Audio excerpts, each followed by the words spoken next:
Saat Daniel, yang berasal dari Inggris, mendarat di Bandara Internasional Soekarno-Hatta, ia nyaris tidak bisa mempercayai matanya sendiri. Meskipun ada ratusan orang yang berlalu lalang, tidak terdengar suara teriakan atau kebisingan yang sesak. Ia tidak melihat seorang pun yang tampak frustrasi atau menunjukkan ekspresi kesal di wajah mereka. Di sampingnya, putranya, Lukas, menatap sekeliling dengan rasa ingin tahu yang besar. "Ayah, mengapa di sini begitu tenang?" Daniel tidak bisa langsung menjawab pertanyaan itu karena pemandangan yang terbentang di depannya adalah sesuatu yang hampir mustahil terjadi di Bandara London yang hiruk-pikuk. Namun, untuk mencapai momen keajaiban ini, ada perjalanan panjang yang harus dilalui. Kisah ini bermula 1 tahun yang lalu. Daniel adalah seorang akuntan yang tinggal di pinggiran kota London. Setiap pagi jam 6 ia bangun dan berdesakan di kereta yang penuh sesak untuk pergi ke kantor, lalu pulang ke rumah dalam keadaan kelelahan sekitar jam 9 malam. Istrinya, Emily, juga bekerja sebagai desainer di sebuah perusahaan periklanan. Keduanya setiap hari sibuk dengan pekerjaan masing-masing. Putra mereka, Lukas, yang duduk di kelas 3 sekolah dasar, selalu dititipkan kepada pengasuh setelah pulang sekolah, sehingga hampir tidak memiliki waktu bersama orang tuanya. Bahkan di akhir pekan, Daniel tetap membuka laptopnya untuk memeriksa email pekerjaan. Ketika Lukas mengajaknya, "Ayah, ayo kita main bola bersama," ia selalu menjawab dengan, "Acuh tak acuh, maaf, nanti saja ya." Emily juga sering bekerja di ruang tamu demi mengejar tenggat waktu. Tanpa disadari, waktu untuk tertawa bersama sebagai keluarga bertiga telah menghilang. Suatu hari saat makan malam, Lukas tiba-tiba bertanya, "Hei, apakah kita benar-benar sebuah keluarga?" Pertanyaan polos sang anak itu bagaikan sembilu yang menusuk hati Daniel dan Emily. Namun, mereka tidak memiliki energi lebih untuk melakukan perubahan apapun. Kehidupan sehari-hari yang sibuk terus berlanjut seperti biasa. Tepat pada saat itulah, Daniel menerima telepon internasional. Penelponnya adalah sepupunya Mike. Daniel mendengar bahwa Mike telah berhenti dari pekerjaannya beberapa tahun lalu dan sedang bepergian keliling dunia, tetapi belakangan mereka kehilangan kontak. "Daniel, sebenarnya ada sesuatu yang ingin aku kabarkan. Aku telah memutuskan untuk pindah ke Indonesia," kata Mike. Daniel tidak tahan untuk tidak bertanya, "Indonesia? Apakah kamu serius?" Mike tertawa di telepon dan menjawab, "Ini serius. Setelah tinggal di Indonesia, pandangan hidupku benar-benar berubah. Tempat itu memiliki sesuatu yang telah hilang dari kita." Daniel tidak mengerti. Baginya kesan tentang Indonesia hanyalah tentang nasi goreng, pantai Bali, dan Jakarta. Ia tidak bisa membayangkan sepupunya akan tinggal di kepulauan yang begitu jauh. Mike melanjutkan, "Sulit dijelaskan dengan kata-kata, tetapi begitu kamu datang sekali saja, kamu pasti akan mengerti. Bawalah keluargamu juga untuk berkunjung. Aku akan menunjukkan padamu Indonesia yang sebenarnya." Setelah menutup telepon, Daniel terdiam dan merenung sejenak. "Pandangan hidup berubah, sesuatu yang telah hilang dari kita." Kata-kata Mike terus berputar di benaknya. Malam itu Daniel memberitahu Emily tentang percakapannya dengan Mike. "Mike akan pindah ke Indonesia," katanya. Emily juga tidak bisa menyembunyikan keterkejutannya. Dia memang selalu sedikit berbeda dari orang lain sejak dulu. Tapi aku tidak menyangka dia benar-benar akan tinggal di luar negeri. Daniel terhenti sejenak lalu berkata, "Bagaimana kalau kita juga pergi melihatnya? Ke Indonesia?" Mata Emily membelalak. "Maksudmu pergi berwisata ke Indonesia? Tapi itu memakan banyak biaya, dan aku juga tidak tahu apakah bisa mengambil cuti." Daniel mengangguk, namun di saat yang sama ia merasakan sesuatu mulai bergerak di dalam hatinya.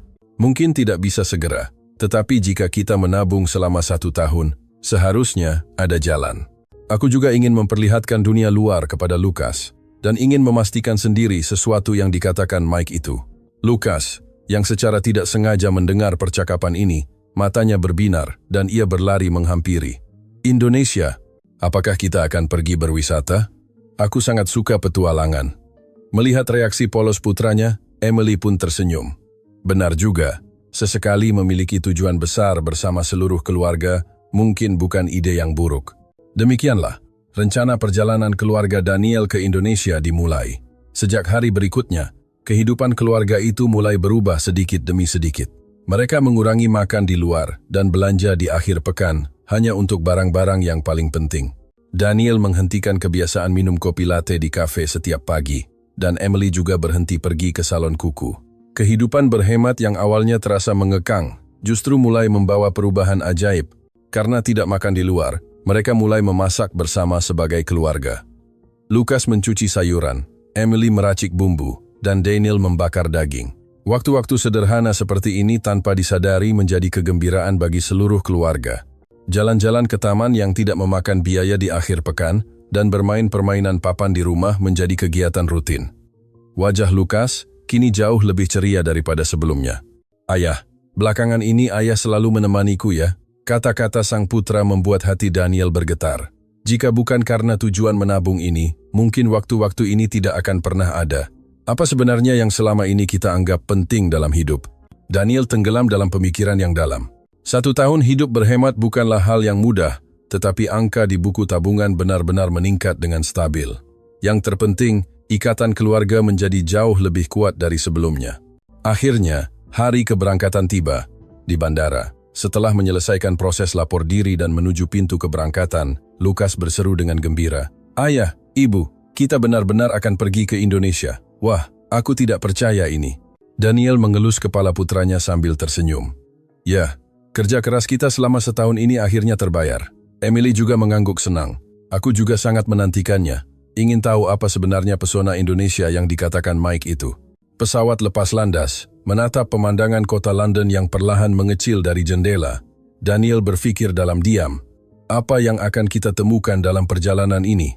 Tempat seperti apakah Indonesia yang telah mengubah hidup Mike? Setelah penerbangan sekitar belasan jam, pengumuman di dalam kabin bergema, "Para penumpang sekalian, sesaat lagi kita akan mendarat di Bandara Internasional Soekarno-Hatta." Di luar jendela, daratan Indonesia yang diterangi sinar matahari pagi terbentang di depan mata. Jantung Daniel berdegup kencang. Akhirnya keluarga Daniel menginjakkan kaki di tanah Indonesia. Sejak momen mengantre untuk pemeriksaan imigrasi, Daniel merasakan suatu ketenangan yang tidak biasa. Meskipun ada ratusan orang yang mengantre, tidak ada satupun orang yang mengacaukan barisan. Jangankan menyerobot, bahkan bahu mereka tidak saling bersenggolan dengan orang di sebelahnya. Ini adalah pemandangan yang mustahil dibayangkan di Bandara London, di mana setiap orang merasa kesal dan berebut ingin lebih dulu maju, seolah-olah itu adalah hal yang wajar. Sikap petugas imigrasi juga membuatnya terkejut. Mereka tersenyum dan menyapa dengan sopan, menerima paspor dengan kedua tangan, dan mengembalikannya juga dengan kedua tangan. "Selamat datang di Indonesia." Mendengar suara lembut itu, Daniel secara spontan menjawab dalam bahasa Indonesia yang telah ia pelajari sedikit, "Terima kasih." Saat menuju tempat pengambilan bagasi, ada hal yang lebih mengejutkan lagi. Koper-koper yang keluar dari ban berjalan semuanya diatur dengan rapi, dengan pegangan menghadap ke arah luar. Emily membelalakkan matanya dan berkata, "Lihat, ada seseorang yang sengaja merapikan arahnya." Daniel melihat sekeliling. Ia melihat petugas bandara sedang menyesuaikan arah setiap koper dengan saksama. Perhatian kecil yang begitu halus ini membuatnya tidak bisa berkata-kata. Keluar dari bandara, udara yang hangat dan lembab menyambut mereka. Lukas menghirup napas dalam-dalam dan berkata, "Ayah, aku merasa udaranya berbau harum." Daniel merasakan hal yang sama. Itu adalah udara yang sama sekali berbeda dengan udara London, udara yang membawa aroma tropis. Mengalihkan pandangan ke area parkir, mobil-mobil taksi mengantre dengan sangat tertib. Yang mengejutkan adalah sama sekali tidak terdengar suara klakson. Kendaraan mengalir dengan tenang dan teratur. Emily bergumam sendiri, "Aku belum pernah melihat lalu lintas setenang ini." Di London, jika mobil berhenti sedikit saja, suara klakson akan saling bersahutan. Bagi Daniel yang menganggap hal tersebut wajar, keheningan ini memberikan dampak yang luar biasa. Keluarga itu naik kereta bandara menuju pusat kota Jakarta. Begitu menginjakkan kaki di kereta, Daniel kembali mengalami serangkaian kejutan. Kabin kereta sangat bersih. Tidak ada noda sedikit pun di kursi. Kaca jendela dilap hingga mengkilap, dan di lantai tidak ditemukan sampah sedikit pun. "Ayah, kereta ini bersih sekali," seru Lukas dengan gembira. Daniel mengangguk. Teringat akan kereta bawah tanah di London yang kursinya sering kotor, sehingga orang ragu untuk duduk, serta bekas permen karet dan coretan grafiti yang sudah biasa terlihat. Yang lebih mengesankan adalah perilaku para penumpang. Tidak ada orang yang berbicara dengan keras. Tidak ada pula yang menelepon. Semua orang duduk tenang sambil melihat ponsel atau menatap keluar jendela. Di kereta Inggris, pemuda yang memutar musik keras-keras atau pegawai kantoran yang terus berbicara di telepon adalah pemandangan umum. Keheningan ini bagi Daniel terasa seperti berada di dunia lain. Tiba di stasiun Gambir, awalnya mereka terpana oleh kerumunan orang yang sangat banyak. Ini adalah pusat transit raksasa dengan ribuan orang yang lalu lalang. Namun anehnya, meskipun sangat padat, tidak ada orang yang akan menabrakmu. Orang-orang seolah berjalan di atas rel yang tidak terlihat, mengalir dengan lancar. Emily berkata dengan kagum, "Begitu banyak orang, tapi sama sekali tidak terasa ada tekanan." Daniel melihat sekeliling di dalam stasiun. Hampir tidak terlihat tempat sampah, namun di lantai tidak ada satupun sampah. Dinding-dindingnya juga bersih dari coretan, semuanya dilap hingga berkilauan. Lukas bertanya dengan rasa ingin tahu, "Ayah, kalau tidak ada tempat sampah, bagaimana orang-orang membuang sampah mereka?" Daniel berpikir sejenak dan menjawab, "Mungkin mereka membawanya pulang. Benar-benar kualitas warga negara yang luar biasa." Setelah meletakkan bagasi di hotel, keluarga itu segera memutuskan untuk jalan-jalan di sekitar. Meskipun ada perbedaan waktu, jet-lag, rasa kegembiraan membuat kantuk mereka hilang. Saat berjalan, Lukas menghentikan langkahnya dan berteriak, "Ayah, lihat, kedai itu antreannya banyak sekali." Daniel menoleh ke belakang. Di depan sebuah kedai bakso kecil, ada sekitar 20 orang yang mengantre. Penampilan kedai itu sama sekali tidak mewah, tetapi aroma yang menggugah selera tercium dari dalamnya. "Mumpung sudah di sini, mari kita ikut antre juga," usul Emily, yang langsung disetujui oleh Daniel dan Lukas. Saat mengantre, Daniel mengamati orang-orang di sekitarnya. Tidak ada satupun yang mengeluh. Semuanya dengan tenang melihat ponsel pintar mereka atau berbincang pelan. Setelah menunggu sekitar 30 menit, akhirnya mereka masuk ke dalam kedai. Itu adalah kedai kecil dengan ruang yang terbatas. Beberapa pelayan bekerja dengan cekatan. "Selamat datang." Seiring dengan sapaan yang penuh semangat, teh es disajikan. Daniel melihat menu dan memesan 3 porsi bakso spesial yang konon paling populer. Setelah beberapa menit, bakso yang masih mengepul panas dihidangkan. Kaldu yang kaya aroma, dilengkapi dengan bakso urat yang tebal, mie, dan sayuran hijau segar. Mata Lukas berbinar. "Wah, kelihatannya enak sekali." Daniel mengambil sendok dan mencicipi kuahnya terlebih dahulu. Pada saat itu ia merasakan kejutan, rasa gurih yang kaya namun tidak berminyak, rasa yang dalam namun memiliki akhir yang menyegarkan. Ini adalah cita rasa yang belum pernah ia alami sebelumnya. Kelezatan mie-nya menambah rasa kagum. Tekstur mie yang kenyal dan perpaduannya dengan kuah sangatlah sempurna. "Makanan seenak ini harganya sangat terjangkau. Aku hampir tidak percaya," kata Emily dengan terkejut. Di London, jika ingin memakan sesuatu dengan kualitas setara, harganya mungkin bisa 3 kali lipat atau lebih. Lukas makan dengan lahap. "Ayah, bakso Indonesia luar biasa. Aku ingin makan ini setiap hari." Melihat senyuman itu, Daniel merasakan kehangatan di hatinya. Saat meninggalkan kedai, pemilik kedai berkata dengan ramah, "Terima kasih, hati-hati di jalan ya." Sikap tulus itu sangat menyentuh hati Daniel. Padahal mereka hanya makan semangkuk makanan sederhana, tetapi ia merasa diperlakukan seperti tamu kehormatan. Dalam perjalanan kembali ke hotel, mereka menyempatkan diri mampir ke sebuah minimarket. Di dalamnya tertata rapi berbagai nasi bungkus, camilan, dan makanan penutup. Setiap produk terlihat berkualitas tinggi. Puding yang mereka beli sebagai percobaan memiliki rasa yang kaya seperti yang dijual di toko kue mewah. Di meja kasir, petugas melayani dengan wajah tersenyum dan sikap yang ramah, membuat Daniel kembali merasa kagum. Kembali ke hotel, sambil berbaring di tempat tidur, Daniel mengenang kembali kejadian hari ini. Ketenangan di bandara, perhatian kecil saat merapikan bagasi, kebersihan kereta, keramahan orang-orang, kelezatan bakso, dan kualitas tinggi di minimarket. Baru berada di Indonesia kurang dari setengah hari, ia merasa nilai-nilainya sedang diguncang. Ia merasa seolah mulai memahami sedikit tentang apa yang dikatakan Mike mengenai pandangan hidup yang berubah. Namun, ini barulah bab pembuka saja. Keesokan paginya, keluarga Daniel memutuskan untuk naik kereta cepat Wush menuju Bandung. Meskipun Mike tinggal di Yogyakarta, mereka berpikir mumpung sudah di sini, mereka juga ingin melihat Paris Van Java. Berdiri di peron kereta cepat di stasiun Halim, Daniel melihat jadwal kereta dan tidak bisa mempercayai matanya. Di jam sibuk, hampir setiap beberapa puluh menit ada satu pemberangkatan kereta dan semua kereta berangkat serta tiba dengan tepat waktu. Di kereta Inggris, keterlambatan 10 menit adalah hal biasa, bahkan 30 menit pun tidak mengherankan. Namun di Indonesia, ketepatan waktu kereta cepat ini sangat luar biasa. Saat menunggu di peron, rangkaian kereta modern meluncur masuk ke stasiun. Pertama kali melihat kereta cepat secara langsung, Lukas melompat kegirangan. "Ayah, ini kereta cepatnya, keren sekali." Daniel pun sama senangnya dengan sang putra. Meskipun sudah melihatnya berkali-kali di foto, kekuatan aslinya melampaui imajinasi. Masuk ke dalam gerbong, ia kembali dikejutkan oleh kenyamanannya. Kursinya luas dengan ruang kaki yang sangat lega. Kursinya sangat bersih, dan di belakang kursi depan dilengkapi dengan meja lipat, gantungan, dan tempat minuman. Emily berkata dengan kagum, "Seperti kelas bisnis di pesawat saja. Tidak percaya ini hanyalah gerbong kelas standar." Meskipun melaju dengan kecepatan tinggi, hampir tidak terasa guncangan. Menatap pemandangan pegunungan dan sawah di Jawa Barat dari jendela, Daniel tenggelam dalam perenungan. "Ayah, lihat, sawahnya banyak sekali," teriak Lukas sambil menempelkan wajahnya ke jendela. Hamparan sawah yang hijau berkilauan di bawah sinar matahari Indonesia. Daniel mengabadikan pemandangan ini di dalam benaknya, benar-benar merasa bahwa datang ke Indonesia adalah keputusan yang sangat tepat. Setelah tiba di Bandung, keluarga itu pertama-tama mengunjungi gedung sate. Saat berjalan di area yang bersejarah itu, Lukas merogoh kantongnya dan wajahnya berubah pucat.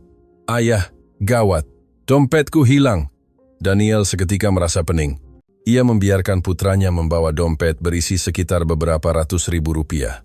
"Tenanglah, di mana terakhir kali kamu menggunakannya?" "Tadi saat membeli minuman di mesin penjual otomatis." Daniel meskipun agak ragu, memutuskan untuk kembali ke mesin tersebut. Di Inggris, jika dompet hilang, pada dasarnya mustahil untuk bisa menemukannya kembali. Namun, ketika ia sampai di mesin penjual otomatis tersebut, ia melihat pemandangan yang luar biasa. Dompet itu tergeletak begitu saja di atas mesin. Memastikan isinya, uang kertas dan koin semuanya masih utuh. Daniel terpaku. Seseorang telah menemukannya lalu meletakkannya di tempat yang mudah terlihat. Bukan saja tidak mencurinya, bahkan orang itu sangat pengertian dengan mempertimbangkan agar pemiliknya mudah mencarinya. Emily berkata dengan mata berkaca-kaca, "Ternyata ada tempat yang seperti ini." Lukas memeluk dompetnya erat-erat sambil terus mengulangi, "Syukurlah." Daniel berpikir, kejadian ini tidak akan pernah ia lupakan seumur hidup. Keluar dari gedung sate, mereka berjalan santai di sekitarnya dan menyempatkan diri pergi ke toilet umum. Di sana pun ada kejutan yang menanti. Toiletnya sangat bersih, tidak terlihat seperti toilet umum pada umumnya, dan bahkan menyediakan tisu secara cuma-cuma. Lukas juga merasa kagum dengan keran air yang otomatis. Ini benar-benar berbeda jauh dengan toilet umum di Inggris. Setelah itu, mereka mampir ke sebuah pusat permainan di pusat kota, karena Lukas sangat ingin pergi ke sana. Begitu masuk, mata Daniel membelalak. Ratusan mesin penjepit boneka berjajar, dengan berbagai permainan video terbaru dan mesin dansa yang tertata penuh. Lukas tergila-gila dengan mesin penjepit boneka. Ia sangat menginginkan sebuah boneka lembut, tetapi sudah mencoba beberapa kali tetap tidak berhasil mendapatkannya. Tepat saat ia hampir menyerah, seorang pemuda Indonesia yang bermain di sampingnya menyapanya. Menggunakan bahasa Inggris yang sederhana, ia berkata ingin mengajari triknya dan dengan sabar menjelaskan cara menggerakkan penjepitnya. Berkat saran pemuda itu, Lukas akhirnya berhasil mendapatkan boneka tersebut. "Hebat. Ayah, aku berhasil mendapatkannya." Daniel mengucapkan terima kasih yang sedalam-dalamnya kepada pemuda itu. Pemuda tersebut bersedia meluangkan waktu untuk membantu seorang anak asing yang tidak dikenalnya. Kebaikan itu membuat hati Daniel terasa hangat. Malam itu, mereka menginap di sebuah homestay unik di Bandung. Lantai tegel yang klasik dan bingkai jendela kayu memberikan kesan nostalgia. Penginapan bergaya lokal ini adalah pengalaman pertama bagi mereka. Sang ibu pemilik homestay menyuguhkan teh dan camilan tradisional dengan hangat, serta menjelaskan secara rinci tempat-tempat wisata di sekitarnya. Makan malam dipersiapkan langsung oleh tangan sang pemilik, masakan rumahan khas Indonesia. Melihat deretan masakan penuh warna yang disajikan di atas meja, seluruh keluarga tidak bisa berkata-kata. Nasi liwet, ayam goreng bumbu, sambal, tempe dan sayur asem. Setiap hidangan mengeluarkan aroma yang menggoda. Emily memuji, "Ini benar-benar lezat, sampai aku tidak bisa berhenti makan." Lukas awalnya agak ragu dengan masakan yang tidak biasa baginya, namun setelah mencicipi sedikit, ekspresinya langsung berubah. "Ayah, nasi ini enak sekali." Melihat putranya yang biasanya benci sayuran sekarang menghabiskan sayur asam tanpa sisa, Daniel dan Emily tersenyum satu sama lain. Setelah makan, mereka sekeluarga duduk di teras menikmati udara sejuk. Di tengah suara jangkrik dan sayup-sayup percakapan tetangga yang penuh tawa, Daniel merasakan ketenangan yang luar biasa. Emily berbisik pelan, "Sudah berapa lama aku tidak merasa serileks ini?" Daniel merasakan hal yang sama. Di London, selalu ada sesuatu yang mengejar. Tidak ada waktu bagi jiwa untuk benar-benar beristirahat. Namun di homestay Indonesia ini, waktu berlalu dengan lambat. Ia merasa hingga ke dasar jiwanya telah disembuhkan. Lukas sudah tertidur dengan lelap. Menatap wajah tidurnya yang tenang, Daniel berpikir, "Akhirnya aku mulai memahami alasan Mike pindah ke Indonesia." Setelah meninggalkan Bandung, keluarga itu akhirnya menuju Yogyakarta, tempat tinggal Mike. Jarak yang ditempuh membuat Daniel kembali menyadari kemudahan jaringan transportasi di Indonesia. Di stasiun Yogyakarta, saat bertemu kembali dengan Mike, Daniel tidak bisa menahan diri untuk tidak membelalakkan matanya. Mike terlihat seperti orang yang berbeda dibandingkan saat terakhir kali mereka bertemu di London. Ekspresinya tampak sangat tenang. "Daniel, sudah lama tidak bertemu. Bagaimana kesanmu tentang Indonesia?" Mike menyambut mereka dengan senyum lebar. "Sejujurnya, penuh kejutan. Aku rasa aku mulai mengerti mengapa kamu ingin pindah ke sini," jawab Daniel, yang dibalas Mike dengan anggukan setuju. "Benar kan? Kebaikan tempat ini tidak bisa disampaikan hanya dengan kata-kata." Mike membawa mereka ke rumahnya, sebuah pavilion kecil yang asri di Yogyakarta yang tertata rapi. Dari jendela, terlihat pemandangan hijau yang menenangkan. "Setelah datang ke sini, hidupku berubah," kata Mike sambil menyeduh teh. "Di London, setiap hari terasa seperti sedang berperang. Mengalami tekanan di kereta yang sesak, sibuk berkompetisi di tempat kerja, dan akhir pekan hanya digunakan untuk memulihkan kelelahan, lalu selesai begitu saja. Tapi di Indonesia berbeda. Orang-orangnya sangat ramah, lingkungannya bersih, makanannya enak dan murah. Yang paling penting, hati ini memiliki kelonggaran." Kata-kata ini sangat menyentuh hati Daniel. Apa yang ia rasakan selama beberapa hari ini telah dialami Mike selama bertahun-tahun. Emily bertanya, "Apakah kendala bahasa tidak menyulitkan?" Mike menjawab sambil tersenyum. "Awalnya sulit, tapi orang Indonesia asalkan melihatmu berusaha keras ingin mengungkapkan sesuatu, mereka pasti akan mencoba untuk mengerti. Meskipun bahasa Indonesiaku terbata-bata, mereka tidak menunjukkan sedikit pun ekspresi tidak senang saat mendengarkanku. Keramahan itu telah menyelamatkanku berkali-kali." Lukas bertanya, "Paman Mike, bagian mana yang paling paman sukai dari Indonesia?" Mike berpikir sejenak lalu menjawab, "Mungkin kehangatan hubungan antar manusia. Meskipun orang asing, jika melihatmu dalam kesulitan, mereka akan membantumu. Para pedagang jujur, belanja pun terasa tenang. Ini adalah masyarakat di mana orang-orang bisa saling percaya." Malam itu, Mike membawa mereka ke pasar malam lokal. Tempat itu penuh vitalitas sekaligus dipenuhi suasana yang hangat. Ibu penjual buah memberikan sepotong mangga kepada Lukas secara cuma-cuma, dan bapak penjual sate berbincang dengan mereka menggunakan bahasa Inggris sederhana. Mike berkata dengan bangga, "Orang-orang di pasar malam ini bagiku sudah seperti keluarga sendiri." Melihat sepupunya tampak sangat bahagia, Daniel merasa senang setulus hati untuknya. Pada hari kepulangan, di Bandara Soekarno-Hatta perasaan Daniel bercampur aduk. Perjalanan 10 hari di Indonesia ini adalah waktu yang paling berkesan dalam hidupnya. Ketenangan bandara, kesopanan orang-orang, kebersihan lingkungan, kelezatan makanan, dan kualitas layanan yang tinggi, semuanya telah membalikkan pemahamannya selama ini.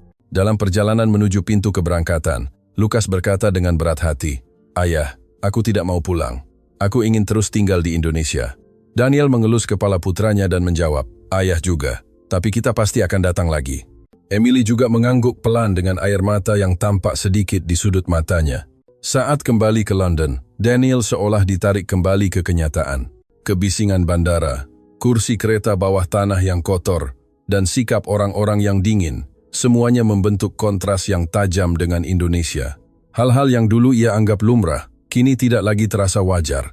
Saat bekerja pun, ia sering teringat tentang Indonesia. Kereta cepat yang tenang, homestay yang berbudaya, orang-orang yang ramah, dan yang paling penting, waktu tak ternilai yang dihabiskan bersama keluarga.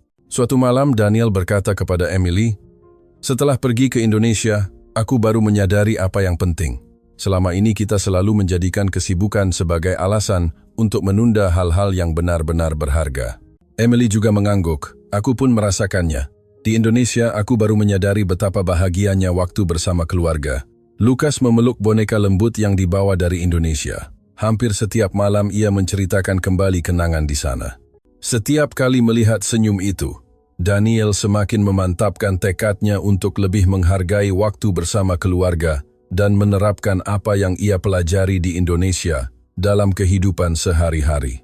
Melalui perjalanan ini, Daniel merasakan keindahan Indonesia dari lubuk hatinya yang paling dalam. Ketertiban, rasa kemanusiaan, dan kebaikan orang-orangnya, semua itu bukanlah sesuatu yang terbentuk dalam semalam, melainkan budaya yang dipupuk dengan hati oleh masyarakat Indonesia di tengah arus sejarah. Perjalanan keluarga Daniel bukan sekadar wisata biasa. Itu adalah perjalanan untuk meninjau kembali apa yang benar-benar penting dalam hidup. Dan kemudian melalui Indonesia, mereka menemukan jawabannya. Indonesia memiliki kekuatan luar biasa yang dapat merangkul hati para pengunjung dengan kelembutan dan mengubah pandangan hidup mereka. Bisa lahir di tempat ini dan hidup di tempat ini, mungkin merupakan kebahagiaan tak ternilai yang membuat banyak orang di dunia merasa iri. Keindahan Indonesia diciptakan bersama oleh setiap orang Indonesia. Jangan pernah lupakan kebanggaan itu dan teruslah menjaga Indonesia yang indah ini dari sekarang hingga selamanya. Terima kasih telah membaca hingga akhir. Jika Anda menyukai cerita ini, silakan bagikan dan berikan tanda suka.